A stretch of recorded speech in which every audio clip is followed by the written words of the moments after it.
Authoritarianism doesn't always announce itself with a speech. In most cases, it shows up wrapped in camouflage, behind a badge and backed by a president who told us very explicitly that he doesn't care about the Constitution. Masked ICE agents roaming our neighborhoods, National Guard units dropped into Los Angeles without the governor's consent, military helicopters circling protests like it's Fallujah or something, not Fairfax. If anyone's still buying that he's trolling the left, you should probably watch your back because you're next. Feel tough with your assault rifles and your sticks? You should be standing here with us. Stand with us. You're on the wrong side of history. We know you got a job to do, but you took an oath to the Constitution, not to the fascists in the White House. Think about what you're doing now. Think about what this means. Coming into our community. Peaceful fucking community. People working their jobs. They send in men in military fatigues. Weapons of war into our communities. And you stand here and you allow it. I am sick and tired of it. Think about your place in history, ladies and gentlemen. Ask yourself when you wake up tomorrow. I don't know if you have kids. Ask yourself the future you want for your children. Is it this? You can answer me. Is it this? Do you feel good about this? That guy pointing out the obvious fact that those foot soldiers are on the wrong side of history made some points that I don't think they give a damn about. It would have actually been funny if one of them did answer and say, yeah, bro, we're not here to be thinking human beings. We've been told by a soft-ass dictator that our allegiance is to him and not the country. We're not here to keep any peace, bro. We're here to start shit. They know that we know when the protests are peaceful and the helicopters are still showing up, it's Trump's government trying to intimidate people into some compliance. You know who else must have been starting riots? An Australian journalist who was holding a microphone that the people who don't care about being on the wrong side of history again mistook for a Molotov cocktail or something. You just shut the fuck up. You okay? After hours of standing off, this situation has now rapidly deteriorated. The LAPD moving in on horseback, firing rubber bullets at protesters, moving them on through the heart of LA. You just shut the fuck up. You okay? And for the bootlickers that are quick to claim this president has the right to occupy a state and unleash the National Guard without the proper protocol of going through the governor, there's this guy that looks a lot like their king who said this back in 2020. I promised 4 years ago at the Republican convention, I'm going to restore law and order in this country. Except in Democrat-run cities. Look, we have laws. We have to go by the laws. We can't move in the National Guard. I can call insurrection, but there's no reason to ever do that, even in a Portland case. We can't call in the National Guard unless we're requested by a governor. We can't call in the National Guard unless we're requested to by a governor. Now, flash forward to now, because he's demanding Gavin Newsom's arrest for not rolling out the red carpet fast enough.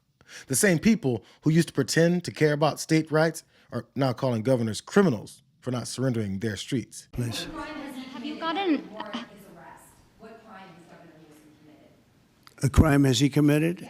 I think his primary crime is running for governor because he's done such a bad job.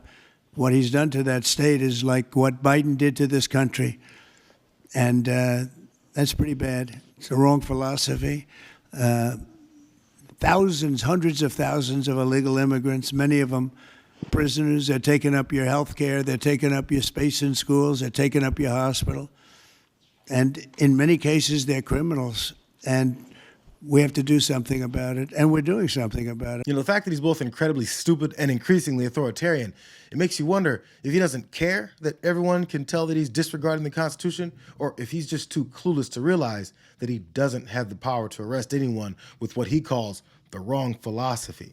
I mean, he's definitely stupid enough to think that we won't recognize that his first several months in office have resulted in dumpster fire after dumpster fire. Everything that's happened in the last 7 days between the fight with Elon Musk and now the deployment of the National Guard is probably also a distraction from the main story, which is that right now Donald Trump is trying to pass probably the most unpopular piece of legislation that he will attempt to move through Congress in his first term. He's going to throw 15 million people off their health care in order to fund a massive tax cut for the wealthy. It's going to add $2 trillion to our deficit. We're probably going to head into a recession.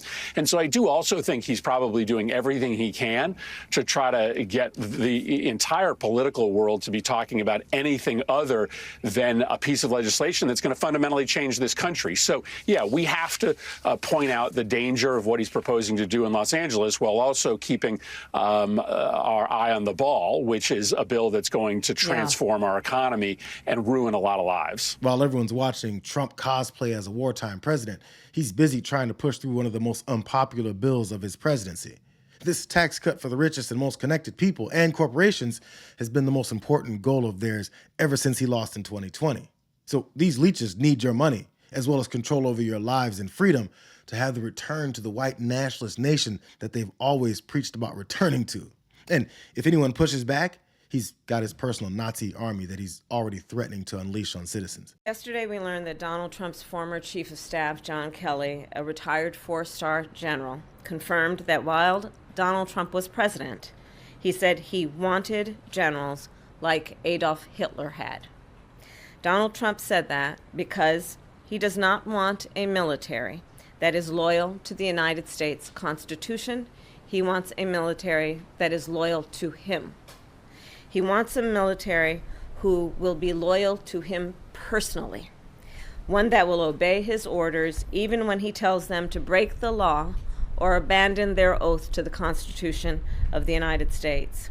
In just the past week, Donald Trump has repeatedly called his fellow Americans the enemy from within, and even said that he would use the United States military to go after American citizens. All of this is further evidence for the American people of who Donald Trump really is. This is a window into who Donald Trump really is, from the people who know him best, from the people who worked with him side by side in the Oval Office and in the Situation Room. Donald Trump is increasingly unhinged and unstable. And in a second term, people like John Kelly would not be there to be the guardrails against his propensities and his actions. Those who once tried to stop him from pursuing his worst impulses would no longer be there, and no longer be there to rein him in. Now, you can hate the way that she laughed or how cuddly she got with Liz Cheney. Or, like me, you could dislike the way that she supported the standard American policy of targeting innocent Palestinians at the behest of the Israeli government. But I don't even think the biggest Donald Trump supporters can deny that Kamala Harris's breakdown of Trump's authoritarian goals and his disastrous economic policies weren't like a prophecy to us. She was right, because it wasn't very hard to just listen to what he was saying and doing and then believe it. So keep filming it, keep calling it for what it is, keep dragging it into the light. Because if anyone's still waiting for some dramatic tipping point before we fight back, this military occupation of LA is the 10th one. And the 11th one is coming this weekend. I just think it's amazing. We're going to have a fantastic June 14th parade, Flag Day.